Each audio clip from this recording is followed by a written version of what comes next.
I'm Sakina D'Souza, and I'm a Catholic. I believe Brother Yusuf was a Catholic before. I would like to ask him the simple question. He was brought up like a Catholic, but what made him change? Doesn't he believe that the Messiah is true, or did he ever feel that the Catholic religion, has not brought up any Messiah and the Bible is false? What was that storyline before? Doesn't he believe that there is a Messiah, or the Messiah had come, saved us, died on the cross?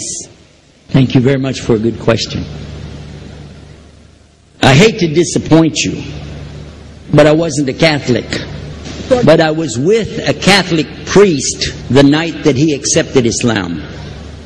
And I asked him these questions you asked me. Because after all, I was still a Christian, a preacher in Christianity, and I wanted to know why my best friend, a Catholic priest, had converted. That's a pretty weird thing. A Catholic priest is not like a regular preacher in the Protestant religion. A Catholic priest has given up everything.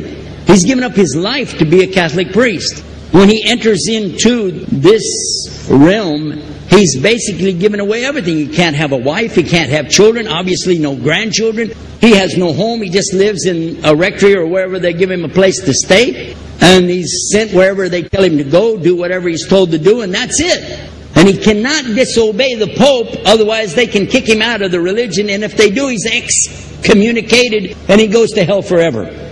So how would a person like this want to become one of those Muslim terrorists? That's what I wanted to know. He explained in a very few beautiful words something that I came to learn for myself. He said that he was sincerely in the Catholic religion because he believed in God. That he had studied, his degree was in theology, and a part of the teaching that they as priests have is to study Islam. Every priest is forced to study Islam. Now you may not know that, but you can ask your priest and he'll confirm it.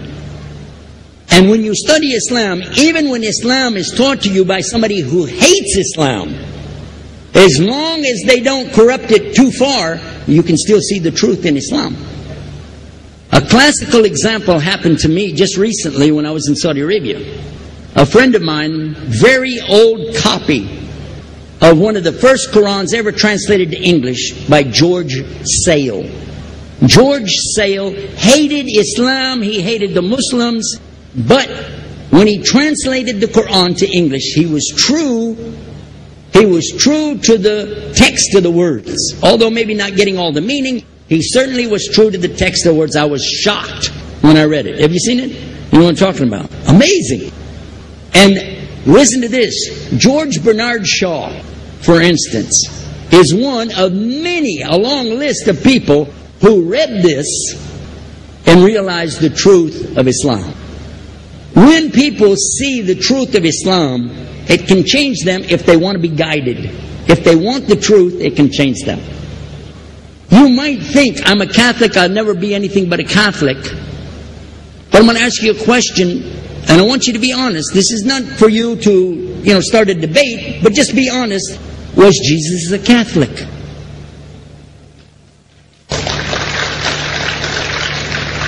And it's not open to debate, so there's no point in opening that up because you know and I know he wasn't.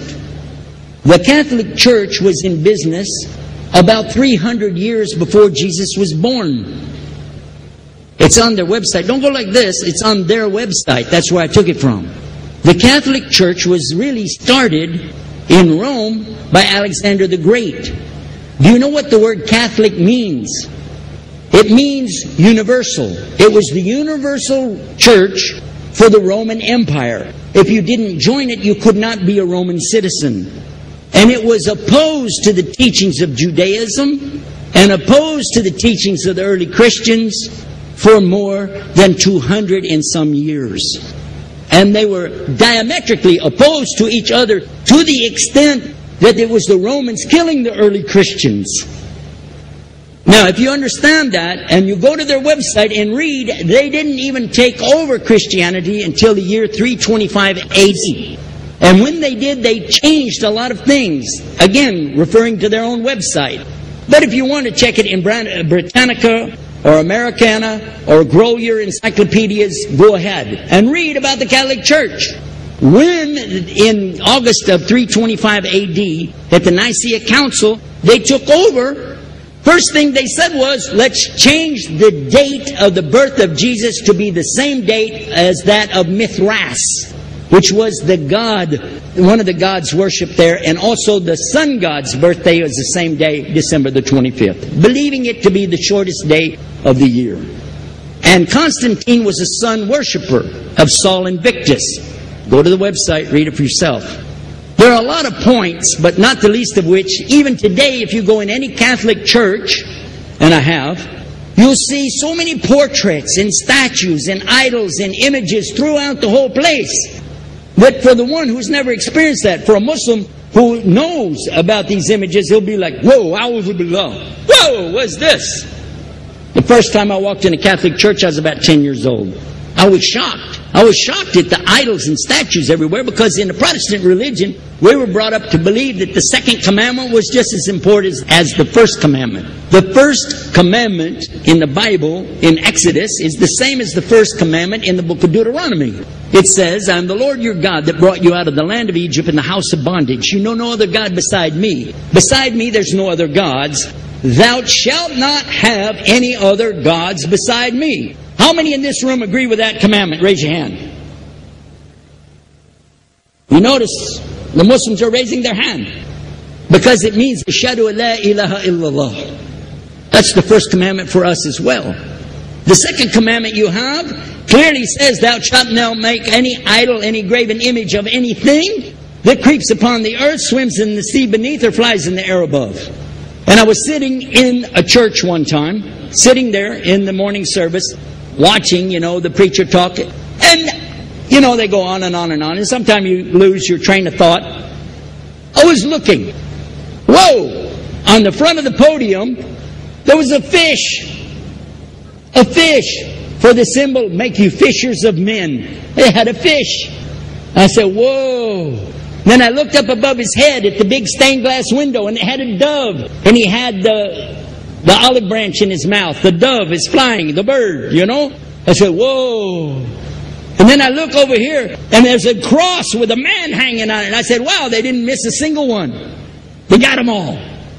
Something walking on the earth, something swimming in the sea beneath, something flying in the air above. So look at these two things. Clearly the first two of the 10 commandments, bang, bang, boom. Because if you said God is more than one, where did you get it from? When Jesus is talking to his own companions and they ask him, what's the greatest commandment? Mark 12:29. Clear. The greatest commandment is to know, O Israel, the Lord your God is one God. And you have to love him with all your heart and all your mind and all your strength. And this is no different from what Prophet Muhammad ﷺ was saying the same thing to his people. Same thing I mentioned in the lecture. This is certainly for us the same. So what you see is Muslims practicing the commandments, and you see people claiming the commandments but practicing something else. And I have seen more converts from the Catholic Church than any other of the many sects of Christianity, and especially from the nuns, priests, and even an archbishop. And all of them are better than me. Those guys and women that I see do this, they still sacrifice their whole life to get the true message of Islam, not only to you, but to Muslims as well, because we all need to know about it. But thanks for a great question.